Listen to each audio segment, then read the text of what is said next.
Fala, querido concurseiro, concurseira, vamos lá, sou o professor Felipe Costa, professor de Física, estou aqui para te ajudar com o assunto de hoje, olha só, conservação da energia. Eu vou falar um pouquinho sobre energia e sobre a sua conservação, tá bom? Lembre-se que é um assunto muito cobrado em alguns concursos na PRF. Então vamos lá.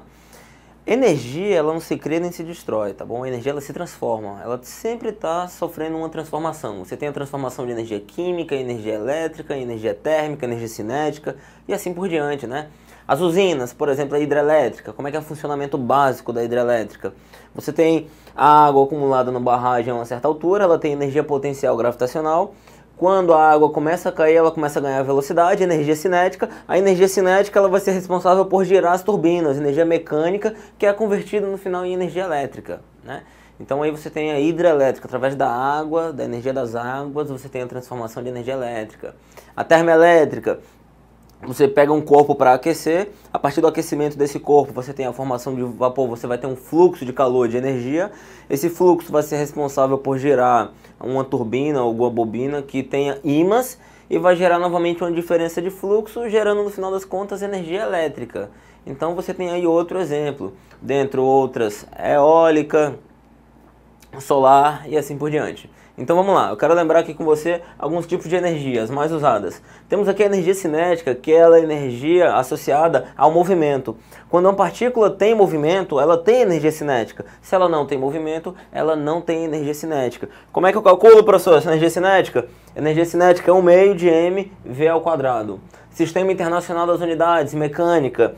Massa em quilogramas, velocidade metros por segundo, a energia então vai ficar em joules, ou seja, esse corpo ele está parado, se ele está parado ele não tem velocidade, significa dizer que a energia cinética dele é igual a zero, ele não tem, veja, se você botar zero aqui, 0² vezes qualquer coisa, dá tudo zero, né?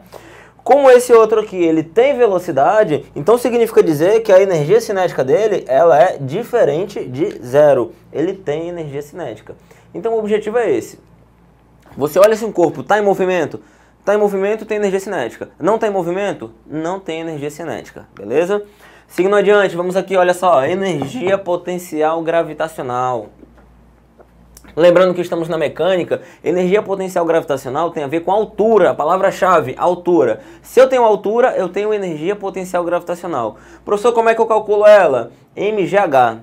A massa do corpo vezes a gravidade vezes a altura. Tudo no Sistema Internacional de Unidades, ou seja, massa em quilogramas, gravidade metros por segundo ao quadrado e altura em metros. Ou seja, se um corpo tem altura, tem energia potencial gravitacional. Se não tem altura, não tem energia potencial gravitacional. Professor, eu posso ter um corpo que ao mesmo tempo tem a energia cinética e a energia potencial gravitacional? Positivo, pode. É só ele estar no ar e estar viajando com uma certa velocidade. Ele está a uma certa altura, tem potencial gravitacional. Está se movimentando, então tem energia cinética. Seguindo adiante, vamos lá, ó. Energia potencial elástica. Elástica te lembra uma mola. Mola sofre deformação. Então, se eu tenho uma mola deformada, eu tenho energia potencial elástica. Como é que eu calculo essa energia, professor? Energia potencial elástica é igual a 1/2 de K x². O K é a constante elástica da mola. Depende do material que é feito a mola, tá bom? E o X é a deformação que essa mola sofre. Perceba que o K deve estar em newtons por metro, consequentemente a deformação da mola deve estar em metros. A energia tem que dar o resultado em joules. Então você tem aqui uma mola, se essa mola tem deformação, ela tem energia armazenada dela. A prova é tanta que a energia sempre se transforma. Então se você tem um corpo com a mola, você puxa ele, se você solta, ele não vai entrar em movimento? Se ele está entrando em movimento, é porque antes ele deveria ter outro tipo de energia para fazer com que ele tenha essa energia de agora, que é de movimento, né? Porque se ele está em movimento, ele tem energia cinética. Então antes ele deveria ter energia potencial, que ela estava armazenada na mola, e se converteu em energia cinética. Ok. E vamos lá, energia mecânica. Energia mecânica é a energia total de um sistema, é definido como simplesmente a soma de todas as energias que eu tenho. É energia cinética mais energia potencial. Perceba que, professor, se o meu sistema ele tiver só energia potencial, qual é a energia mecânica dele? Tira aqui a cinética, ó. É só potencial. Professor, se ele tiver só energia cinética, tira aqui a potencial, ó. É só cinética. Se ele tiver os dois, você, ó, soma.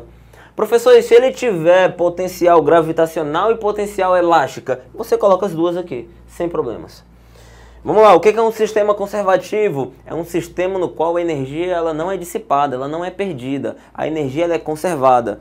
Por exemplo, um sistema massa-mola que não tem atrito. Se você pega esse bloco, puxa, solta, ele vai ficar oscilando, indo de um lado para o outro. Ele vai parar? Não, porque eu vou ter transformação de energia o tempo todo. Se eu tiver atrito, aí ele vai perdendo energia na forma de excesso de contato, atrito e liberação de calor. Então ele com o tempo ele vai parar, beleza? Então isso aqui, ó, nos permite escrever, se eu tenho um sistema que não tem nenhuma força dissipativa, força de atrito ou força de resistência qualquer, eu posso dizer que a energia total, energia mecânica antes, é igual a energia mecânica depois. E utilizamos bastante essa equação, ela é muito famosa. Observe o exemplo que eu coloquei aqui. Imagine que você tem uma certa pedra a uma certa altura e você abandona essa pedra. Quando você abandona, ela vai começar a cair. Ou seja, a energia que eu tinha relacionada à altura, que é a potencial, começa a diminuir. Porque a energia potencial depende da altura. Como a energia potencial começa a diminuir, você percebe que ele começa a ganhar velocidade. Ele estava parado. Quando eu soltei, ele foi aumentando a velocidade. Então ele começa a ganhar energia cinética, que está relacionada ao movimento. Ou seja, a potencial diminui e a cinética aumenta. De modo que quando ele chegar aqui no solo, quando ele colidir, ele não vai ter mais a potencial.